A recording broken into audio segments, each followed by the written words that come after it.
আব্বা এক গ্লাস পানি নিয়ে আয় তো। বেয়াদবের বাচ্চা, বাপের হুকুম দাস, থাপড় মেরে একবারে কান ছিঁড়ে ফাটাই এলাম। ওই থাপুর মারতে আইবার সময় পানিটা নিয়ে আইসো। শোনা, একটা সুখবর আছে। কি সুখবর? আমি কইতাম না, আমার শরম করে। ডং বাদ দিয়া কৌছে দিহি শুনি। আমার পেটে না তোমার ভালোবাসা। হেই, আমি তো কিছু করলাম না, কেমন হইলো? আরে ওই সব কিছু না, কালকে যে তুমি আমার ভালোবাসা একটা রুটি দিছিলা না, ওটা আমার পেটে, ওটা আমি খাইয়া লাইছি। পরাই তো আমার দুন্ডা বাইরে গেছিল। আরে বন্ধু, তুই দিন দিন এত ফর্সা হইতেছস, কি মাকস? আরে ওই কি এর ফর্সা হইতাছে, ওরে তো দেখতে মুরগি চুরের মতো লাগে। ওর কথা বাদ দে, তুই মুখে কি কিরিম মাকস? দামি কিরিম মাকি। কিন্তু বন্ধু তুই এত টিয়া কই পাস? কে বন্ধু, মুরগি বেচা? দেখছস, কইছিলাম না শালারে মুরগি চুরের মতো লাগে।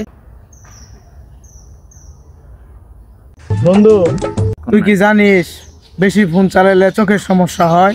এই জন্যই তো আমি বেশি ফোন চালাই না, এই একটা ফোনই চালাই। কিরে বন্ধু কান্দস কে, কি হয়েছে? আরে বন্ধু কইস না, আমার তো সব শেষ হয়ে গেছে গা। আমার জীবন আছে কিন্তু মূল্য নাই। আমি তো নিঃস্ব হয়ে গেলাম। আরে কি হয়েছে ক বন্ধু, আর কইস না, এই বেডনেওয়ালা 5টা টিয়া হারাইছে, বিড় চাইতেছে, পাইতেছি না।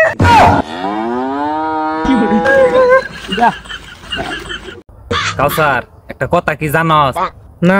এই দুনিয়ায় মেয়া মানুষই সুখী। কে মেয়ে মানুষ হইতে দেবো কে? কারণ তাগ বউ নাই। হরে কথা তো ঠিকই বন্ধু, গতকালকে না একটা গার্লফ্রেন্ড বানাইছি। ও এই শালিয়ে আজকে 1500 টাকা চাইতাছে। ক দেখি কি করি এখন? দিয়া দে বন্ধু, দিয়া দে, মনে হয় প্রেমের ভর্তি ভিড় চাইতেছে। নীলা, তোমার হাসিটা না অনেক সুন্দর, তোমার চোখ দুটা তো আরো সুন্দর, আর তোমার ফেসটা মাশাআল্লাহ লাখে একটা। ও তাই নাকি? তোমার না আমার অনেক ভালো লাগে, আমি তোমার ভালোবাসি, আই লাভ ইউ। আমার তো প্রেমিক আছে।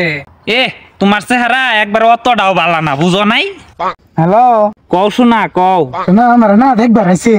তুমি কও যে আমি ওখানে বিয়া ঠিয়া বইয়া পারব না, আমি আর লেখাপড়া করুম।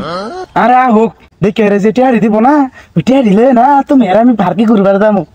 বাহ, তোমার দি বুদ্ধি আছে, তাহলে টিয়া টিয়া কম দিলে না, স্যাটে একটু বেশি করে নিও। আরে বাদ দাও, তুমি তো বেকারই, বিজনেস না হয় আমরা এমনি করবো। আচ্ছা রাহি। কাসার, মেয়ে মানুষের মন কিরম রে? সব মেয়ে মানুষের কথা কই পারুম না, কিছু কিছু মেয়ে আছে গাজীপুরের তাকুয়া বাসের মতন। কি? গাড়ির ভিতরে যত যাত্রী তা হোক, তারপরেও শালারা কইব সিট খালি চৌরাস্তা, সিট খালি চৌরাস্তা। কাউসার, আমার মনে হয় কি সেরি মানুষের বুঝান যে কথা আর কচু পাতার উপরে মুতা একই কথা। কে রে দোস্ত, হঠাৎ এই কথা বললি? যেমন কচু পাতার উপরে তুই যতই মুতস মুত থাকবো না, তেমনি সেরি মানুষের তুই যতই বুঝাস ওগো মাথায় বুঝ আর থাকবো না।